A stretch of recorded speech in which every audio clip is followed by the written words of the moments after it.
Good morning, good afternoon, and good evening, everybody, whatever part of the world you're currently listening to our podcast. Today is April 26th on a Sunday. I figure I go ahead and talk a little bit about what took place yesterday at the Hilton, Washington venue where they had press correspondence dinner event with the president and his staff. I'm going to briefly talk a little bit about my overall position regarding political violence, why it's so outdated. It seems to be the modus operandi of those that simply cannot engage in a civil debate, doesn't have the brain capacity to verbalize a position that can provoke people to think, win their hearts and minds, and therefore they resort to violence. These are the modus operandi of those stuck on stupid, the ones that simply does not have the brain capacity to engage in a debate, a civil debate. So yeah, I don't know what else uh, could have possibly evoke this kind of circus show in our political, environment in the U.S. other than the toxic political environment that have been prefabricated and constantly developed by a lot of our career politicians so that they can hold on to their power, they can promote their individual ambition to retain their position in power and amass millions and millions of dollars while our country is deteriorating and fast becoming a third world country, okay, because of the toxic political environment of the corrupt, okay, self-serving, okay, career politicians in our country. And now their corruption and their toxic narrative is engaging our peaceful right to congregate. And they're engaging negatively the role of our head of state, which is to connect with the public. I don't care what party the president belongs to. Okay. Um, yes, I have run for office on two separate occasions. I am current Republican, somewhat of a candidate, but I simply cannot condone took place yesterday. Okay, folks. The role of the president, regardless of their party, is to engage the public. And when people, okay, constantly try to silence the head of our state and our leaders, that's basically an infringement on the right of the public to learn and understand about what's going on in our society and country from those that we put in power, put in office. And there's this one guy, okay, there's always this one guy who happens to be a Democrat. Okay, I guess he supported some of the Democrat agenda from his state in California, who went all the way to Washington D.C. from the West Coast to the East Coast, just trying to wreak havoc. Just he's hell bent to become very violent with all of his weapons and guns that he brought along with him. Okay, trying to violently attack the president and other people. It seems like, because that was a fairly big event. It was attended by the press, from both sides actually. Press that tends to be, liberal, and there were people that participated that came from the conservative side. Uh, the uh, mass communication presence industry in our country. And, on top of that, this isn't the first time that somebody had tried to assassinate a sitting president. We just simply happened to, try to serve America and, preserve our interests. Um, I don't care, in terms of political affiliation.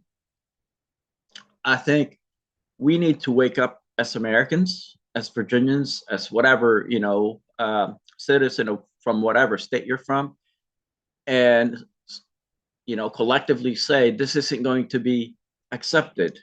We need to push back, folks. We're not in a in a country where civility is not protected. Okay, we are actually in a country that promote and try to preserve civility in our society. But when uncivilized people try to disrupt our managerial skills to preserve our democracy, to preserve our peaceful dissent and ability to speak our mind, then we need to push back. You know, we're not in a dictatorship. We're not in an authoritarian, country. We're simply not fit as Americans to succumb to third world country and uncivilized countries modus operandi when it comes to politics. Okay, folks. So I just want to kind of, emphasize this because the world is watching America day in and day out. And people are saying, wait a second, I thought you guys are a democracy. I thought you guys preserve, freedom of speech. We thought you guys go out around the world championing peace and diplomacy. We thought that you guys are telling your values and sharing your values to have some sort of connection with other countries and developing shared values, commonality with other countries. And yet, this individual from California decides to travel all the way from California to Washington, D.C., just so that he can attack people that he's never met, people that he knows nothing about, people that are simply just trying to do what they're supposed to be doing, regardless of if he agrees or don't agree with them. He doesn't have to be violent. He can get on a YouTube channel. He can start a podcast. He can get on any social media platform and talk about his dissatisfaction. Okay. In today's world, if you become violent, it simply shows that you have no brain capacity to engage in a civil debate, or you can't even express yourself. Okay. Because there is no reason for violence in today's world. Okay, folks. I don't care if you are liberal or conservative or progressive. If you don't agree with something, say it. Speak your mind. Get on a social media platform. Okay, connect with an audience and share your views. Let the public decide if you actually have a case. If you provide a concrete and logical point, then share it with the public. Don't attack people. Don't be violent. There is no reason for you to be violent in today's reality, in today's world. Now live in the year 2026. You will be able to win hearts and minds better if you communicate. Look, I know people that don't even speak English. I know people that barely speak English that are so compelling to listen to, okay?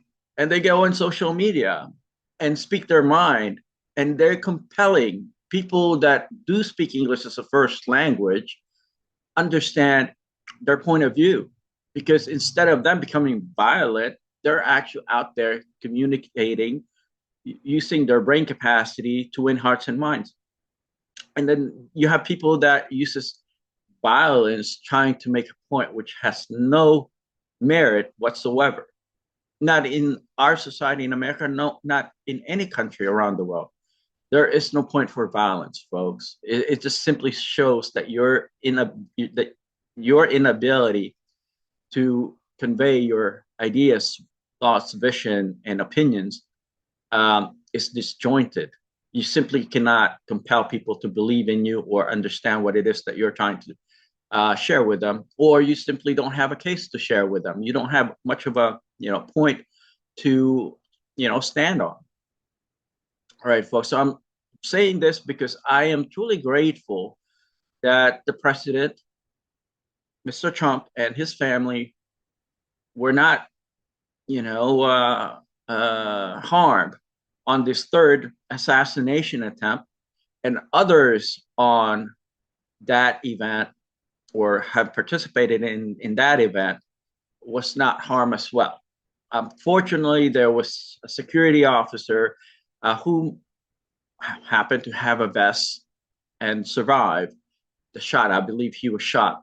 So would like to lift up his family and friends so that he can get back on his feet and go on his speedy recovery. Because that imbecile that shot him does not belong in any society. Okay, folks. And I just found out that the guy was a teacher. So if the guy was a teacher or somewhat of, pretending to be a teacher, because a teacher is supposed to be able to communicate, a teacher is supposed to convey ideas and transfer knowledge. Obviously, he was not a very good teacher because he didn't transfer knowledge. He tried to become violent. Okay, so that's point one. But like I said, I'm truly am grateful that the president is fine. I don't care what you think of the president. You don't have to be a fan of the president. You don't even have to like him or vote for him, but he is a human being, and he's just like any other politician. He's trying to do what he thinks is the best for our country. You can't fault people for wanting to do what is best for the country. Okay, you can debate with them. You can share your views with them and try to convince them or out debate them and demerit their credibility. You can do that using your ideas, your thoughts, your ability to think. Okay, you don't have to be violent with people. You don't have to try to kill them. There is no point to killing people. I mean, I'm not a pacifist. I don't believe that there are crimes out there that warrants, people going to jail and being reprimanded for the rest of their life. Okay, I believe that, but nowadays there is no point of killing each other. Okay, yeah. So this guy was a teacher, and he basically threw away his life trying to assassinate a sitting president, where he could have easily just created a social media platform and talk about his dissatisfaction with the policy that this president is sharing and pushing out there to the public. And he didn't have to try to kill that person. He didn't have to try to kill a sitting president, just because he disagrees with his policy. Okay, folks. Yeah, so that's my overall opinion. Please feel free to share your thoughts, message me at the bottom of this podcast and video blog, because I'm also going to be sharing this video blog on our channel, Economics TV channel. I, as a politician, understand that you're not always going to connect with people, okay, and vice versa, that there's going to be people out there that won't like you. That's just the reality of politics. But in the year 2026, violence has no room in any political environment, public discourse, or any form of meeting of the minds. The engagement in, debates and, knowledge transfer. Violence is the last resort, and it's typically deployed by people that simply do not have a brain. Either they're mentally incapacitated, or they're unhinged, sick, demented, you call whatever you want to call it. Um, that's proof that that person is not able to function in a civilized society. Okay.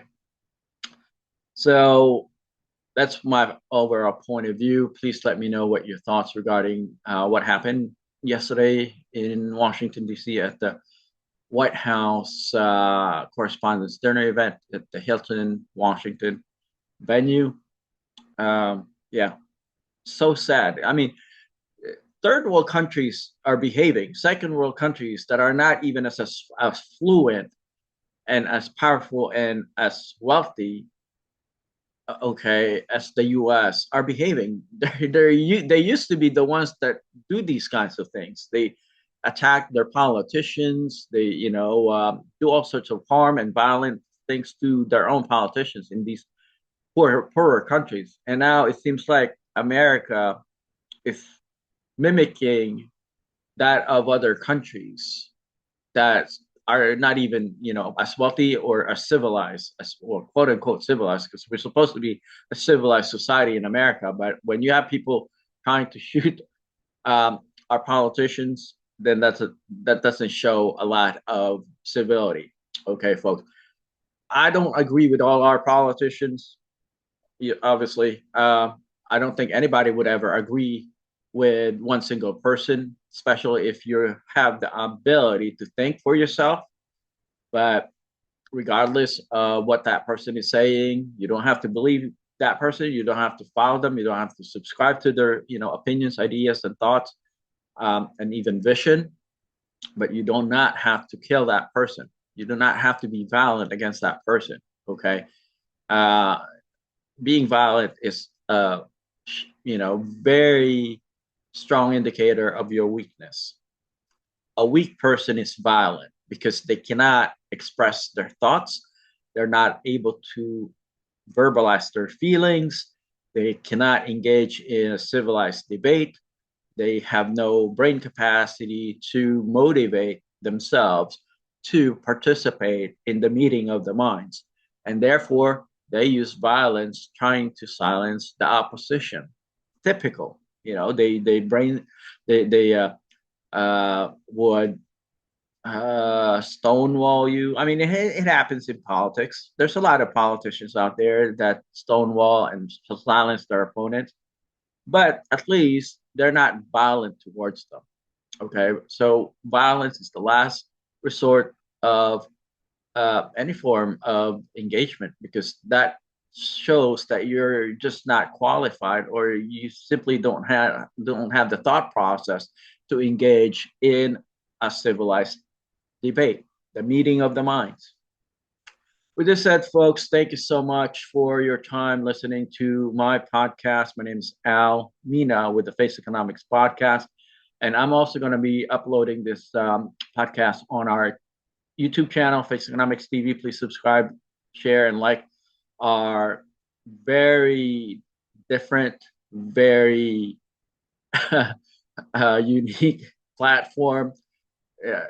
We've still yet to grow on people, but I think it's okay. I would rather keep on doing the heavy lifting, door knocking, and trying to win hearts and minds of the public as much as I can with our platform. So little by little and slow, how slow it may be, as long as we're able to connect with the right people, and get the quality supporters that we've been trying to attract to our platform.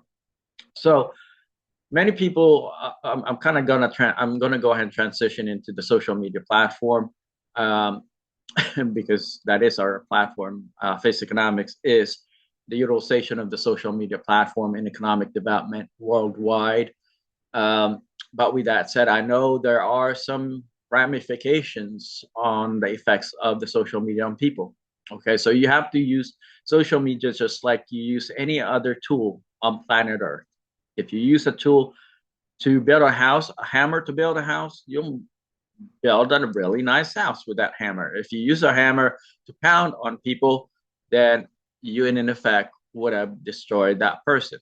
So it's all about how you use modern tools, artificial intelligence, you name it, blockchain technology, tools that are meant to improve, quality of life and improve systems, processes, and business management, of opportunities, then use those tools. Now, if you use those tools to inflict harm, then you're going to end up inflicting harm on other people. So just like any other social media platform. So again, face economics is the utilization of the social media platform in economic development. And an example of that would be, like Meta. Facebook used to be um, called Facebook, and it transitioned into Meta. And Meta back then, I want to say 25 years ago, Meta used to be called Meta Crawler, and what that is a database where you can search anything off of that Meta search. So they transitioned from Facebook to Meta because Facebook is, and just like any other social media platform, is um, an economic platform. Okay, it's a market. So don't be fooled to think that Facebook is not generating billions and billions of dollars off of your data. Social media platform is designed to, uh, house data, and then they use that to basically, connect with the marketplace and influence, what's going on in the marketplace. So that's just the reality of the social media platform. It doesn't matter what social media platform, everything on social media is market driven. Otherwise, they won't be around because they won't be making any money. So social media is a part of the industry, the artificial intelligence industry, and the new technology, new world market industry. So just be mindful of that. All right, folks. Um, let's see, what else did I want to talk to you about? I think what I'm going to do is I'll talk about some other, uh, pressing issues and things that I wanted to explore longer on my video blog, on our Face Economics TV video blog, since I tend to go on 40 minutes or even more to talking about certain, things that's happening, and even my opinions and thoughts on, how things are evolving in the marketplace, geopolitics, geoeconomics, current events, current affairs. And as a politician, I want to kind of give you guys a very different take to politics. My platform on Facebook, I actually wrote that politics is outdated, and in reality, it is extremely outdated. Point in fact is, look at the money that's being pumped into political events, and elections that are being mostly um, tailored to the highest bidder. Whoever has the most money gets to win, gets to recruit signatures, get to be on the ballot. Whoever has the most money gets that position, even though they are not qualified to lead. They are not qualified to hold public office, but because they have a lot of money, guess what? They end up having a role in a political decision making process, which really is not the healthiest when you have people that ascend to power that is not looking out for the best interests of the country, but is trying to recover their investment into their campaign or whatever political party. So that's just the reality. Politics is an industry. It will always be an industry. It's a multi-billion industry. Okay, folks. And that's why I said it's outdated, because you can be stuck on stupid. You can do the same thing over and over again and still get the same results because you have money. Okay. And so that's just the reality of things. With this said, folks, thank you for listening. My name is Al Mina with the Face Economics podcast and Face Economics TV YouTube channel. Please subscribe, like, and share our platform with your family and friends, and also like us on Facebook. And I'm going to continue to give you something different, something unique, something you've never heard of, something that you might feel, oh, well, this guy is a little different. We don't really identify, associate, blah, blah, blah, whatever. But you know what, folks? In order for you to change the dynamics of an environment that is corrupt, toxic, and unproductive circus show, you have to rock the boat. And that's what we're doing. We're rocking the boat because a lot of our decision makers are stuck on stupid and have been stuck on stupid because they grew up in a political environment that made them stuck on stupid. They're just there. Okay. They're just wallowing in being stupid because they don't know any better, or they simply don't have the backbone to, engage and lead the way a leader should lead. You know, they're not.